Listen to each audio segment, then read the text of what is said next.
The massive hangar bay of Galactic Alliance headquarters buzzed with activity as Commander Tell paced nervously. His blue-scaled skin reflected the harsh lighting as he waited for the shuttle carrying his newest crew member. He wasn't happy about it. "Sir, the human transport has docked," reported Officer Curie, her antenna twitching with obvious discomfort. Tell sighed. "Very well. Let's welcome our new specialist." The shuttle doors hissed open, and out stepped a human woman of average height with dark hair tied back in a practical knot. She carried only a small duffel bag and walked with confident strides toward the waiting alien officers. "Specialist Jiwoo Park reporting for duty, Commander," she said, offering a crisp salute. Teal studied her carefully. She looked so fragile. How could this soft-skinned creature be what High Command insisted every deep space vessel now required? The rumors about humans were troubling enough, unpredictable, emotional, prone to violence when cornered. Yet, here stood his new crew member, looking utterly unremarkable. "Welcome aboard the Nebula Seeker, Specialist Park. I am Commander Tale. This is my first officer, Curie." The walk to the ship was awkward. Crew members stopped and stared as Jiwoo passed. Some whispered behind their appendages. Others moved away, slightly as if she might explode without warning. "Your quarters are on Deck 5, Curie explained, her voice stiff and formal. "You'll have private accommodations, as human needs are." "Different." "Thank you, Officer Curie. I appreciate the consideration," Jiwoo replied evenly, though she noticed the first officer flinch when she spoke. Inside her new quarters, Jiwoo sat on the edge of the bed and let out a long breath. This wasn't her first rodeo with alien crews, but the tension aboard the Nebula Seeker felt different. These aliens weren't just cautious, they seemed genuinely afraid of her. The next morning in the mess hall, Jiwoo sat alone. The circular room fell quiet when she entered, conversations halting mid-sentence. She focused on her food, a protein paste formulated for human consumption that tasted vaguely like oatmeal, and tried to ignore the stares. An older alien with weathered gray scales slid into the seat across from her. His 3 eyes blinked in sequence as he studied her.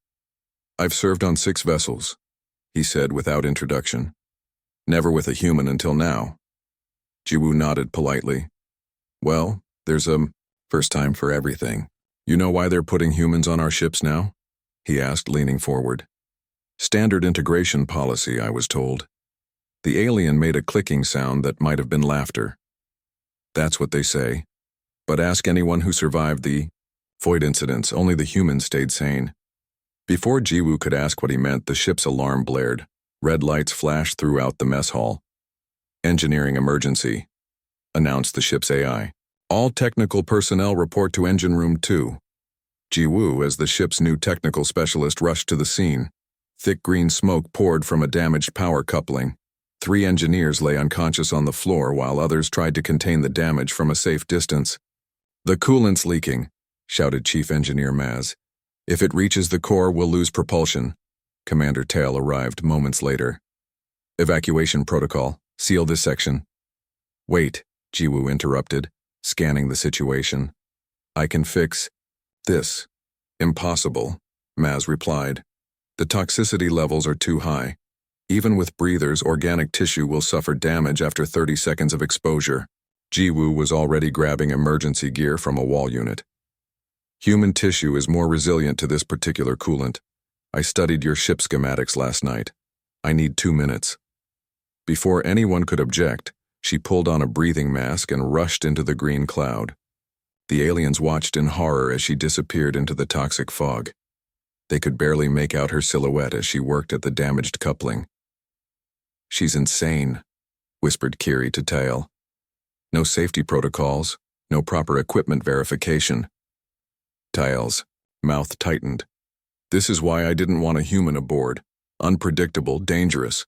After exactly 1 minute and 47 seconds, the green smoke began to clear. The emergency vents activated, and as the air purified, they saw Jiwoo standing by the repaired coupling. Her exposed skin reddened, but otherwise intact. "Coupling sealed and coolant levels stabilizing," she reported, removing her mask.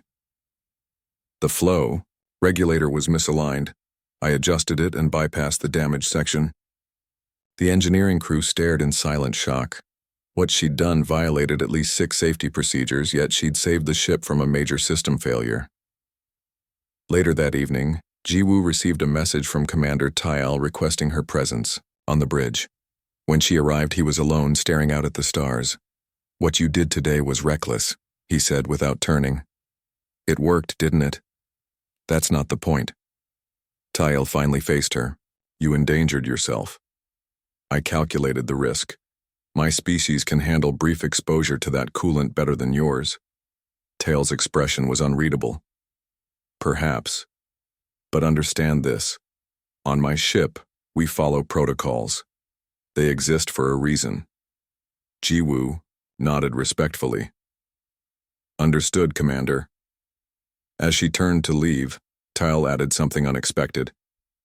"However, your quick thinking prevented a major system failure. The crew is grateful." It wasn't much, but it was a start.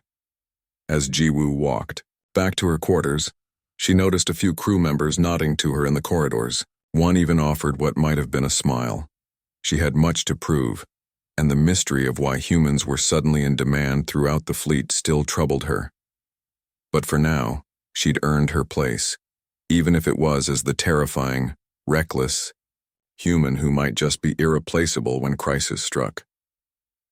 3 weeks into her assignment aboard the Nebula Seeker, Jiwoo had settled into an uneasy routine. The crew no longer stared quite so openly, but conversation still halted when she entered rooms. She'd made some progress with Chief Engineer Maz, who had grudgingly acknowledged her technical skills, but Commander Tal remained distant and watchful. The ship was patrolling the outer systems when the distress call came through. "Signal detected from Research Station Kelfa," announced Communications Officer Drev, his tentacles manipulating the controls with fluid precision. "It's automated. Priority 1. Commander Tal straightened in his chair. On screen. The message was brief and contained little information, just coordinates and a request for immediate assistance. The station had gone silent after transmission. "Set course for Station Kelfa," ordered Tel. "Maximum speed." As the ship changed direction, Science Officer Navi approached Jiwoo at her monitoring station. "You should know," Navi said quietly, her 4 eyes blinking nervously. "Kelfa is located on the edge of charted space. They study spatial anomalies there." "Is that why everyone looks so worried?" Jiwoo asked. Navi's skin shifted from blue to a pale green. 2 research stations in that sector have been lost in the past cycle. The crews were found not right in the head. When the Nebula Seeker arrived at Station Kelfa 6 hours later, everything appeared normal from the outside. The station's lights were on, life support functioning, no signs of damage or forced entry. "Readings indicate 13 life forms aboard," reported Navi. "All vital signs stable." "That's the full complement of researchers," said Tail. "So why aren't they responding to hails?" A boarding party was assembled. Commander Tail, Officer Kiri, Science Officer Navi, Security Chief Pol, and somewhat surprisingly, Jiwoo. "We need a technical specialist," Tail explained when he noticed her questioning look. "Stay close to Officer Paul." The station's docking bay accepted their shuttle automatically. Inside, the air was breathable, the temperature normal, all systems operational. But the silence was unnerving. They found the first researcher in the main corridor, a Rekian scientist slumped against the wall, eyes open and unblinking. He was breathing but completely unresponsive. "He's alive," confirmed Navi after scanning him. "But his neural activity is unusual, as if his consciousness has retreated deep into his mind." They found the others in similar states throughout. The station, at workstations, in the mess hall, one even frozen mid-stride, all alive, all catatonic. "Something affected their minds," said Kiri, her voice hushed. "But what? There's no sign of toxins, radiation, or pathogens." As they moved deeper into the station, Jiwoo noticed her alien companions growing increasingly tense. Paul's hand kept drifting to his weapon. Navi's skin had paled to almost white. Even the usually stoic Tael seemed on edge, his head turning sharply at the slightest sound. Only Jiwoo felt relatively normal, though she couldn't shake the sensation of being watched. "There's something here," she said quietly. Tail looked at her sharply. "What do you mean?" "I don't know exactly. It feels like something watching from between spaces, from the corners." Navi frantically checked her scanner. "I'm detecting nothing unusual in any spectrum." "I can feel it too," admitted Kiri, her antenna quivering, like a pressure inside my skull. They reached the main research lab, where holographic displays showed what the scientists had been studying. A tear in space-time, a window into something the computers could barely analyze. "We need that research data," said Tail, though he made no move toward the main console. His scales had taken on a grayish tint. "We need to know what happened here." When no one else moved, Jiwoo stepped forward. "I'll get it." "Park, wait." Tail began, but his voice sounded strained. "I feel it less than you do," she explained. "Whatever's affecting you all, it's not hitting me as hard." "How is that possible?" asked Paul, who had backed against a wall, weapon now drawn. Jiwoo shrugged. "Humans evolved differently. We lived with predators, with fear. Our brains developed ways to compartmentalize threats, to function despite terror." She glanced at the nearest catatonic researcher. "I think that's what happened to them. They couldn't process what they were perceiving." Before anyone could object further, she crossed to the main console and began downloading the station's data. As she worked, the feeling of being observed intensified, but rather than fight it, she acknowledged it. "I know you're there," she murmured under her breath. "I can feel you looking, but I've got a job to do." The others watched in fascinated horror as Jiwoo calmly worked, occasionally turning to address empty corners of the room as if speaking to something invisible. "Almost got it," she called back to the team who had retreated to the doorway.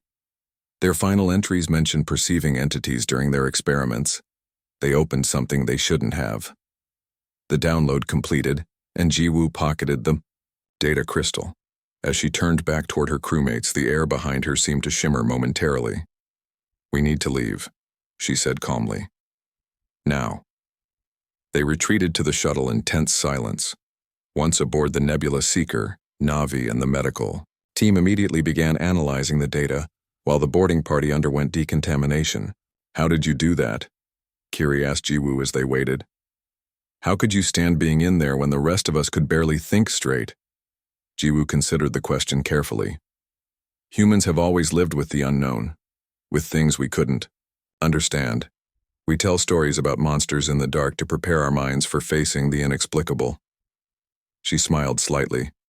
"We're good at being scared and functioning anyway." Later, in his private briefing room, Commander Tael reviewed the footage from the station. He paused on the image of Jiwoo at the console, speaking to empty air yet working with steady hands while his other officers visibly struggled. When she entered in response to his summons, he didn't look up immediately. "The data you recovered shows they encountered a dimensional anomaly," he finally said. "Something that exists outside our normal perception. It drove them mad, but not me," Jiwoo said quietly.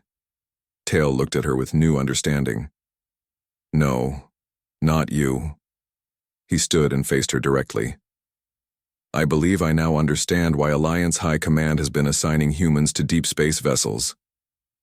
I'm starting to understand too," replied Jiwoo, meeting his gaze. "You need us not despite what we are, but because of it." Word of the Nebula Seeker's successful mission to Station Kelfa spread through the Alliance fleet like wildfire. The official report was vague.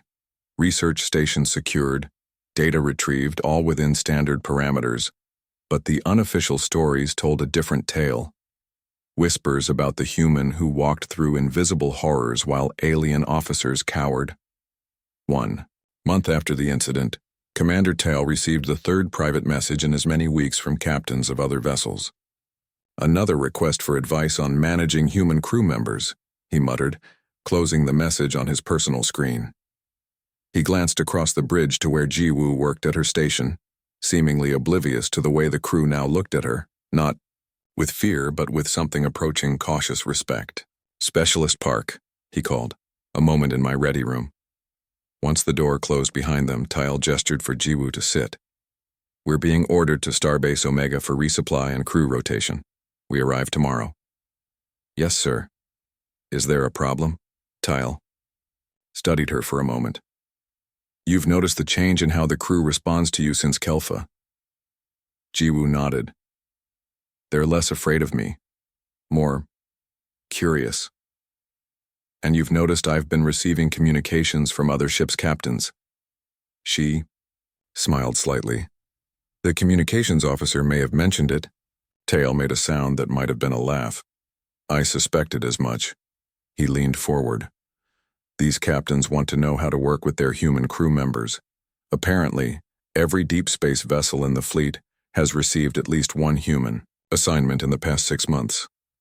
"That can't be coincidence," Jiwoo said. "No, and I think you've already guessed why." Tail's three-fingered hand tapped his desk. "I'm telling you this because you've earned my trust, Park. When we reach Starbase Omega, you'll have 12 hours of shore leave. I suggest you use it to speak with other humans serving on Alliance vessels."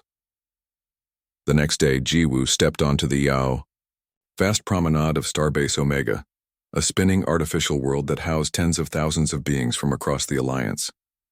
She'd barely walked 50 meters when she noticed another human, a tall man studying a star chart display. Without hesitation, she approached him. "Alliance vessel?" He turned, surprise giving way to recognition, not of her specifically, but of what she was. "Yeah, the Distant Thunder. You?" "Nebula Seeker. Jiwoo Park, Technical Specialist. Han Su, Security Detail."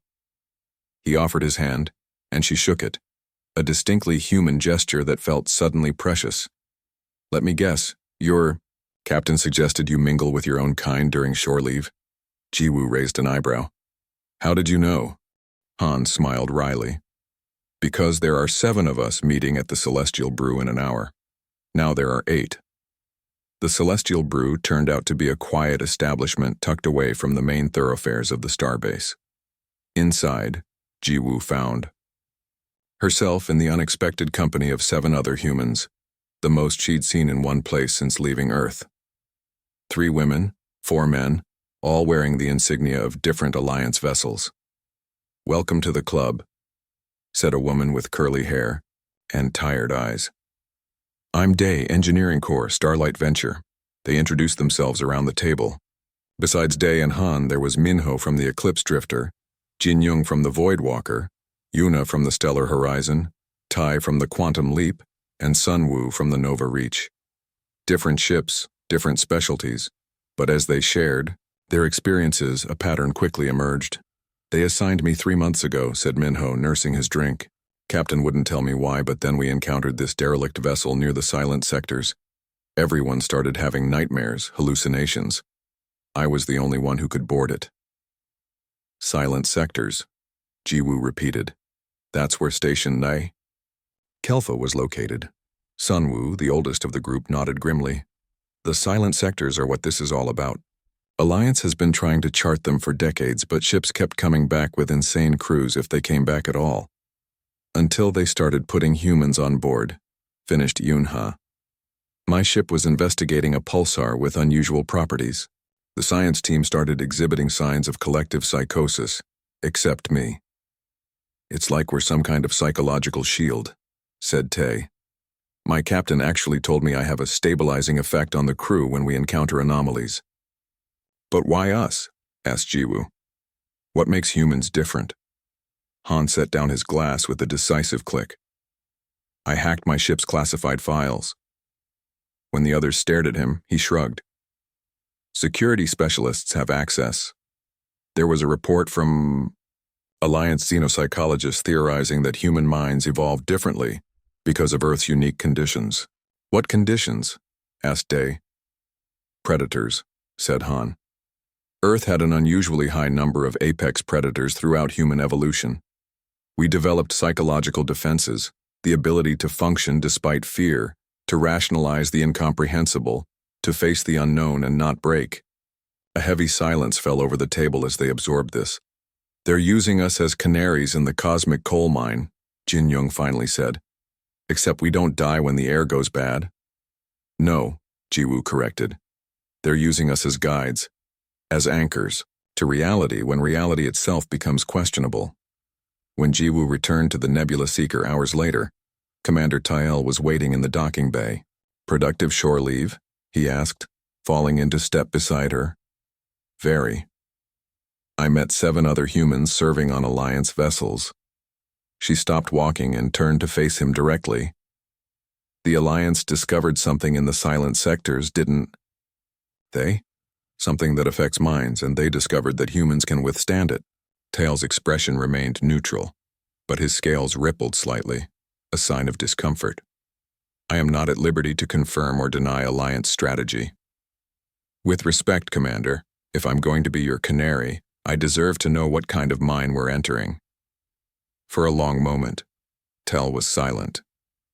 Then, the universe is larger and stranger than most species can comprehend, Specialist Park. Some regions of space contain anomalies that defy conventional understanding. They affect perception, cognition, even reality itself. And humans can perceive these anomalies without going mad, Jiwoo stated. Not without effects, Tal corrected, but you can function despite them. You can translate the incomprehensible into something we can process. As if on cue, the ship's alert system activated. All senior officers report to the bridge. Priority message from Alliance Command. Tail's expression grew grim. It appears your value to this crew may be tested again sooner than expected. As they hurried toward the bridge, Jiwoo felt a strange mix of dread and purpose. The secret was out. Humans weren't just random additions to Alliance crews. They were psychological anchors, reality filters, guides through the incomprehensible. And based on Tyle's reaction to the alert, they were about to be needed again. The bridge fell silent as Admiral Kren's hologram flickered into view. Even through the fuzzy blue projection, the tension in the Admiral's posture was unmistakable.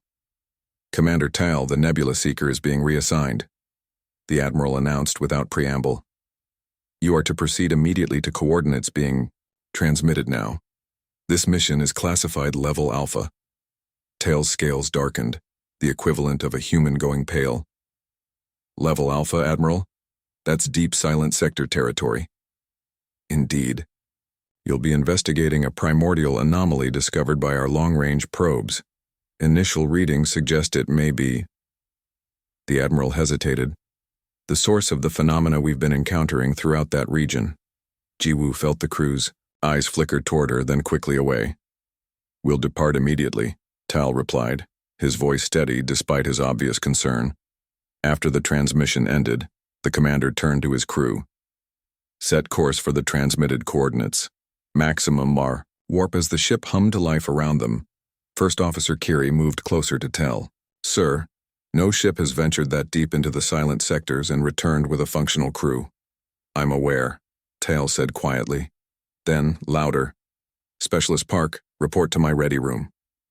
Behind closed doors, Tel didn't bother with formalities. You know why we've been given this assignment. Jiwoo nodded. Because I'm on board. The Admiralty believes a human presence might allow us to approach the anomaly safely. He studied her with all 3 of his eyes. What I need to know is whether you're prepared for this. We don't know what we'll encounter. With respect, Commander, no one ever knows what they'll encounter in deep space. That's the point of exploration. Jiwoo smiled slightly. And handling the unknown is apparently my species' specialty. The journey took 3 days, during which the crew's anxiety grew palpable. Off-duty personnel gathered in hushed groups, their conversations stopping whenever Jiwoo entered a room. Not out of suspicion now, but a strange deference, as if she held some arcane knowledge they couldn't grasp. On the final day, Science Officer Navi requested Jiwoo's presence in the lab. The delicate alien was reviewing data from the probes that had discovered the anomaly. I wanted you to see this before we arrive, Navi said, her 4 eyes blinking rapidly, a sign of extreme stress. The readings are, well, see for yourself. The holographic display showed energy patterns that twisted in ways that hurt Jiwoo's eyes to follow. Data scrolled too fast to read, numbers constantly shifting as if the laws of mathematics themselves were unstable in the anomaly's vicinity. "What am I looking at?" Jiwoo asked. "That's just it. We don't know." Navi's skin had paled to an almost translucent white. The probe's sensors returned results that contradict each other.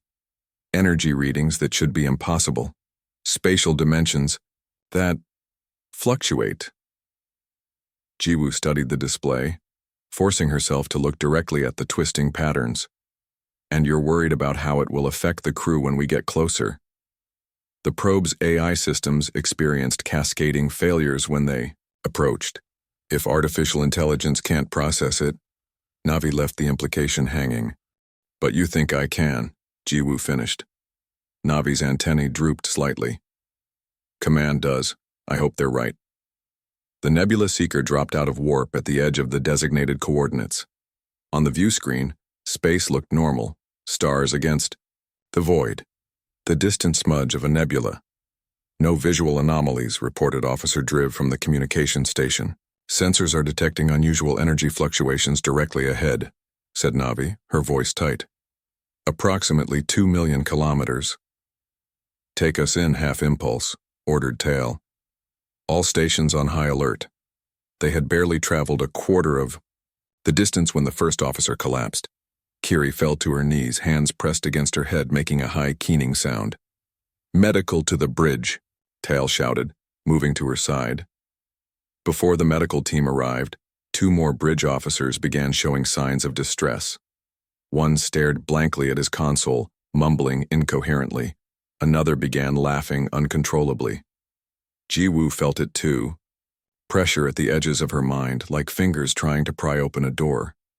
But where her alien crewmates were succumbing, she found she could compartmentalize the sensation, acknowledge it without letting it overwhelm her.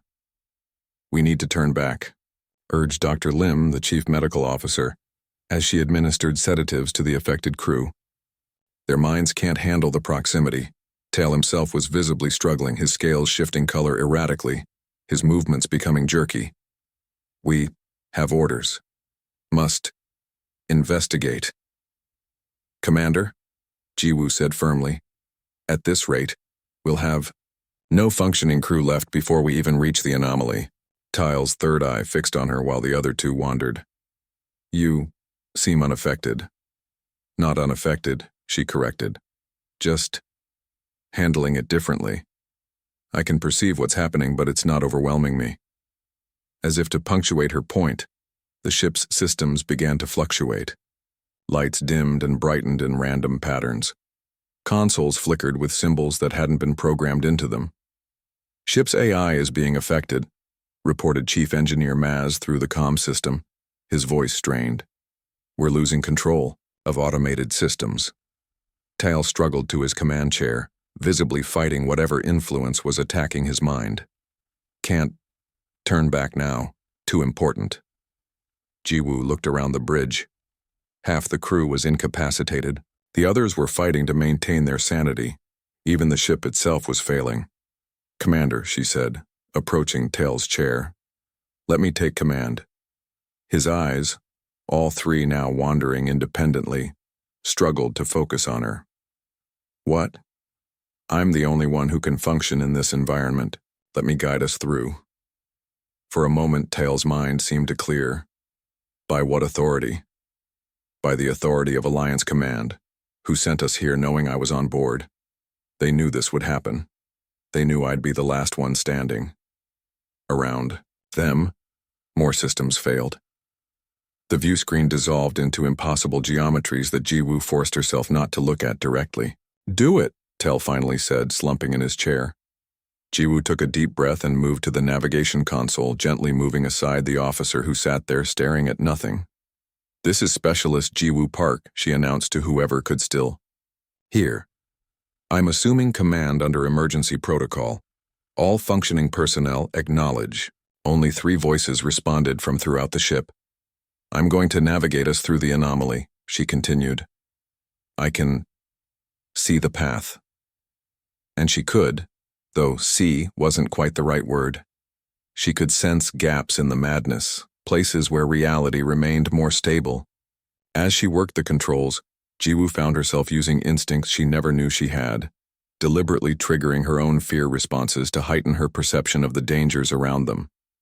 There are spaces between what's real and what isn't, she muttered as she worked. I can feel where the boundaries are thin. The ship groaned as she guided it forward, not away from the anomaly, but through it. On some level, Jiwoo knew what she was doing was insane by any rational standard. But human minds had never evolved to be entirely rational. They'd evolved to survive, to find patterns in chaos, to make meaning from madness. As the Nebula Seeker penetrated deeper into the anomaly, Jiwoo began to understand why humans were uniquely equipped for this challenge. Their minds were flexible enough to bend without breaking, pragmatic enough to accept the impossible, if accepting it meant survival. We're almost through, she announced to the mostly unconscious bridge crew. Just a little further. Behind her, Commander Tell watched through one partially focused eye as the human navigated by what appeared to be madness, but was actually a uniquely human form of perception. The ability to stare into the abyss and not only survive, but chart a course through it. The Nebula Seeker emerged from the anomaly 3 days later, limping back toward Alliance space with systems functioning at minimal capacity. Most of the crew remained in the medical bay, their minds slowly recovering from exposure to phenomena that defied comprehension. Jiwoo hadn't slept in 72 hours, surviving on stimulants and sheer determination as she maintained the ship's course with the help of the few officers who had recovered enough to assist. When the familiar outline of Starbase Alpha appeared, on the view screen a ragged cheer went up from the skeleton crew on the bridge. Starbase Alpha, this is Specialist Jiwoo Park of the Nebula Seeker requesting emergency docking and medical assistance, she transmitted, her voice hoarse from exhaustion. The response was immediate. Nebula Seeker, you are cleared for emergency docking Bay 3. Medical team standing by. A pause, then. Admiral Kren is awaiting your arrival. Jiwoo glanced back at Commander Tail, who had regained consciousness 12 hours earlier. He sat in his command chair, still pale-scaled and shaky, but his eyes were clear. Looks like we're expected, she said. Tail nodded weakly. I'm not surprised. The reception waiting at the docking bay was unlike anything Jiwoo had expected. Besides the medical teams rushing to attend to the crew, a full honor guard stood at attention. Admiral Kren himself waited at their center, his ceremonial cape draped over powerful shoulders. As Jiwoo helped Tail down the gangway, the Admiral stepped forward. Commander Tail, Specialist Park, he greeted them formally. On behalf of Alliance High Command, I commend your extraordinary service and sacrifice. Tail attempted to straighten to attention, but wobbled dangerously. Sir, we completed the mission as ordered. More than completed it, the Admiral replied. The data you've brought back is revolutionary. With respect, Admiral, Jiwoo interrupted, too tired for pleasantries. The crew needs proper medical attention. Whatever debriefing you have planned can wait. She expected reprimand for her tone, but instead, the Admiral inclined his head in deference. Of course, Specialist Park. The medical teams will take over now. He gestured, and orderlies appeared with hover stretchers for the weakest crew members, including Tal. Report to Briefing Room 1 when you've rested, the Admiral told Jiwoo. There are matters we must discuss. 16 hours later, after a proper sleep cycle and a real meal, Jiwoo entered the briefing room to find not just Admiral Kren, but a full complement of Alliance officials, military, scientific, and diplomatic. At the table sat something else that surprised her. 3 other humans in Alliance uniform. Specialist Park, the Admiral began. Before we discuss your mission, I must apologize for the secrecy under which you and other humans have been operating. You knew what would happen when we approached the anomaly, Jiwoo stated. It wasn't a question. We suspected, corrected one of the scientists, a meridian with crystalline appendages, based on previous encounters with similar phenomena, but we had no idea you would be able to navigate through it completely. The time has come for transparency, said the Admiral. What I'm about to share is being disclosed simultaneously to all human personnel serving on Alliance vessels. The room darkened and a holographic display appeared above the table, a three-dimensional map of Alliance space, with certain regions highlighted in pulsing red. 30 years ago, as our civilization expanded deeper into unexplored space, we began encountering difficulties. Ships reported crew experiencing hallucinations, psychosis, complete mental breakdown. Some vessels disappeared entirely. The map zoomed in on one red region, the silent sectors.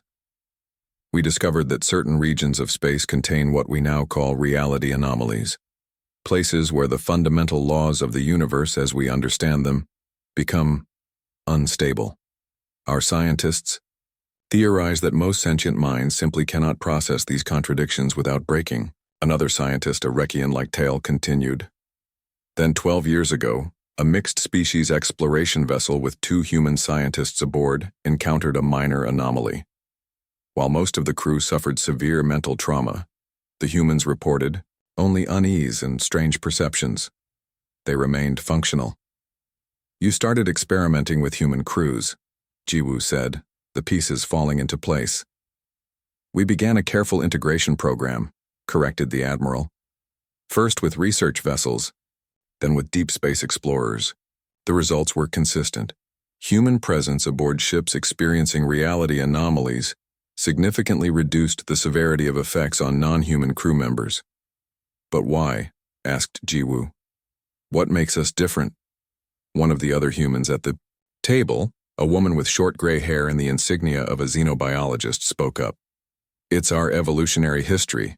Earth was unusually dangerous during human development, filled with predators, natural disasters, and survival challenges. Human minds evolved remarkable psychological defense mechanisms. We developed the ability to compartmentalize fear," added another human, "to face the unknown without breaking, to rationalize the incomprehensible, to stare into the abyss," said the third human, "and not go mad." The Admiral nodded. "Your successful navigation through a primordial anomaly confirms what we've suspected. Humans aren't just resistant to these phenomena. You can actually perceive and interact with them in ways other species cannot." Jiwoo thought back to her experience guiding the ship through the anomaly, how she'd somehow sensed the stable paths through chaos. "So that's why every captain wants a human on board." "Needs a human on board," corrected the Admiral. "As we expand further into the galaxy, these anomalies are becoming more common. Ships without human crew members are increasingly limited in where they can safely travel."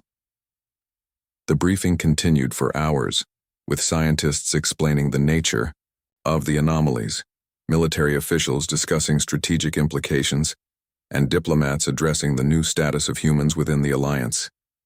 Through it all, Jiwoo found herself struggling with a strange mix of emotions: pride in what her species could contribute, concern about their new role, and a deeper worry about what these anomalies actually represented.